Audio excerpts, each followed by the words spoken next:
В конце марта 1718 года Петром I вручена грамота кумыкскому шамхалу Адильгирею Будайчиеву о принятии его со всеми подвластными ему улусами в российское подданство. Целью кавказской политики Петра являлось не только присоединение Дагестана к России, но и обеспечение безопасности российских юго-восточных рубежей и получение надежного союзника в этом регионе. Уже в ходе похода Петра Великого к Дербенту в 1722 году шамхал оказывал весьма важные услуги русскому царю, предупреждая русское командование о настроениях среди местных владетелей и доставляя войску продовольственные и перевозочные средства. Известно, что сам шамхал Адильгирей, который сыграл одну из ключевых ролей в кавказских событиях этого периода, являлся правнуком Сурхая, шамхала Тарковского, принявшего еще при Михаиле Федоровиче русское подданство. Известно также, что Сурхай, дед Адильгирея, происходил из рода великого Чингисхана.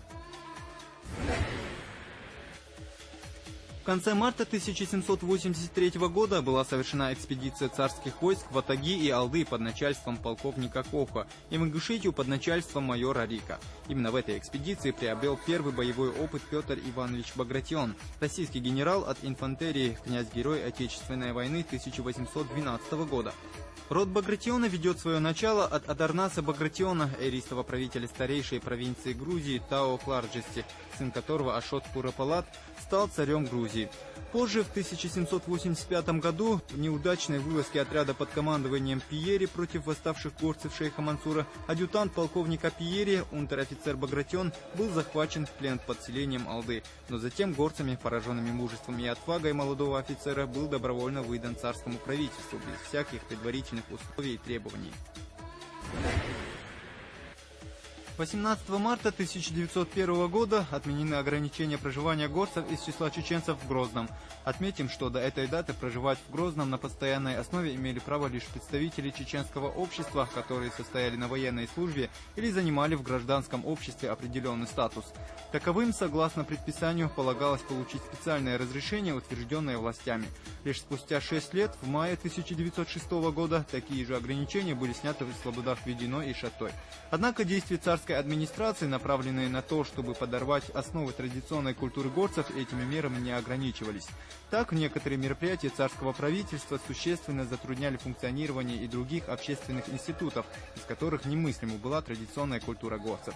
В частности, в горское общество были внедрены так называемая билетная система, институт доносительства, правила регулирования времени действий гостеприимства и условия ограничения ношения оружия. 14 марта 1917 года в Грозном состоялся съезд представителей чеченского населения Терской области, который избрал Чеченский национальный совет и признал власть Временного правительства и его комиссаров на местах. Совет для постоянной работы избрал и Чеченский исполнительный комитет во главе с присяжным поверенным Ахметханом Мутушевым. Уже в марте 1918 года Ахметхан Мутушев подает в отставку с поста председателя Чеченского меджлиса, и на его место приходит Ибрагим Чуликов, что привело к расколу. В это же время леворадикальная группа Эльдарханова-Шарипова провела в селе Гойты съезд чеченского народа и объявила о создании Чеченского народного трудового совета во главе с Таштимиром Эльдархановым. В историю Чечни этот совет, за созданием которого стояла партия большевиков, вошел под названием Гойтинский совет. С начала работы этого совета и начинается установление в республике советской власти. В марте 1920 года Красная Армия изгнала белогвардейцев Деникина с территории Чечни и упразднила Эмират Узун-Хаджи, являвшийся прежде союзником большевиков. В Эмират, который представлял собой монархию со столицей в Ведино, вошли горные районы Дагестана, Чечни и части Ингушетии. Главой Эмирата стал сам Узун-Хаджи Хаэрхан, аварец по происхождению. Председателем правительства, а заодно и главнокомандующим и министром иностранных дел Дышнинский и Арсанукаев, бывший офицер царской армии и чеченец по происхождению, который именовал себя не иначе, как князем.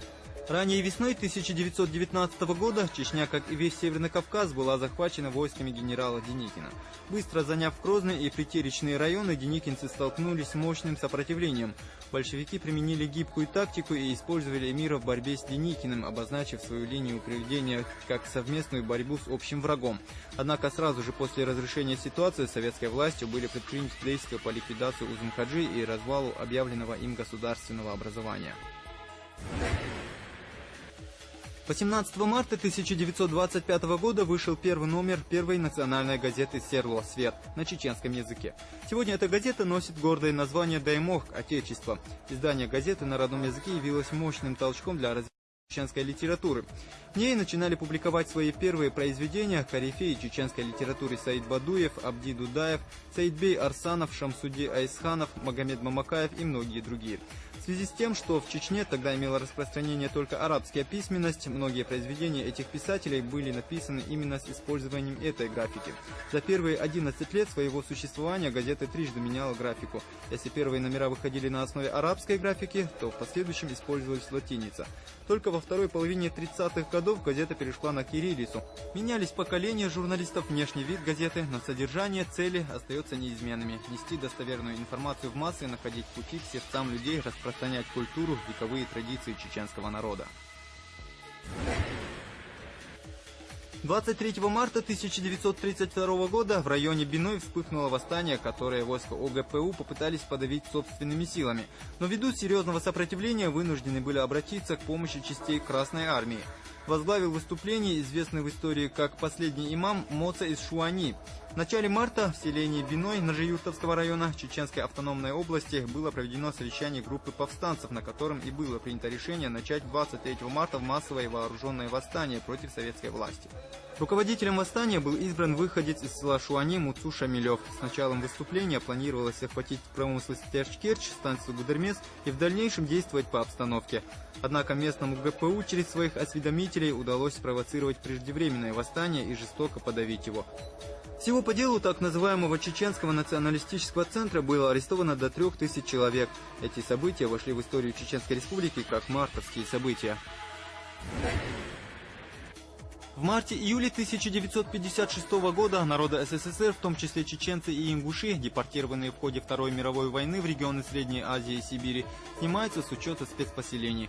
Получив некоторую свободу в связи с указом Президиума Верховного Совета СССР о снятии ограничений по спецпоселению с чеченцев и ингушей, представители интеллигенции из числа чеченцев и ингушей настойчиво писали обоснованные письма протеста в ЦК КПСС и Президиум Верховного Совета СССР о возвращении на родину и восстановлении ЧССР в пределах границы 1944 года.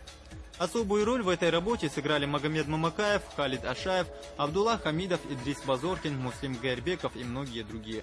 Благодаря настойчивости Хрущева, который 3 раза внес в Президиум ЦК КПСС предложение о восстановлении автономии ряда народов Северного Кавказа, этот вопрос был решен положительно. 9 января 1957 года Президиум Верховного Совета СССР принял указ о восстановлении ЧССР, и уже начиная с 1957 года чеченцы и ингуши стали возвращаться на родину. 23 марта 1995 года президент России Борис Ельцин подписал указ о временных органах государственной власти в Чеченской Республике. Поскольку Комитет национального согласия Чеченской Республики, образование которой было одобрено еще 27 января, если и существовал, то лишь на бумаге, президент России в новом указе постановил поддержать решение Временного совета Чеченской Республики о создании Комитета национального согласия Чеченской Республики в составе 45 человек на базе Временного совета. Председателем созданного комитета, призванного искать национальное согласие, был избран Умар Автурханов.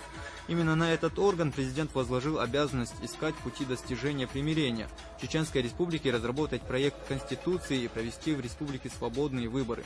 Как известно, проект Комитета национального согласия, как его тогда называли в шутку Комитет необдуманных ситуаций, надежд на мир в Чеченской Республике так и не оправдал. 23 марта 2003 года в Чеченской Республике по инициативе первого президента Чеченской Республики Ахмата Кадырова прошел всенародный референдум, на котором была принята первая в истории Чеченской Республики Конституция. Конституция окончательно закрепила развитие региона в составе Российской Федерации. В ходе голосования около 96% проголосовавших поддержали предложенную Конституцию. По данным из официальных источников, в освещении референдума приняло участие более 100 представителей российских и иностранных СМИ. В ходе подготовки к референдуму были созданы консультативный совет, конституционная комиссия и инициативная группа по принятию Конституции и законов о выборах президента и парламента Чеченской Республики. Сам процесс подготовки к референдуму занял чуть более 18 месяцев. Всего на рассмотрение инициативной группы было внесено 12 проектов, один из которых был представлен Ахмат-Хаджи Кадыровым. Именно этот проект и лег в основу Конституции Чеченской Республики. После принятия Конституции Кадыров подписал указ об объявлении 23 марта Днем Конституции. Знаменательные и актуальные для республики события стали возможными благодаря и личному политическому мужеству первого президента Чеченской республики Ахмата Кадырова, с именем которого и связаны все позитивные перемены и в жизни чеченского народа в последнее время.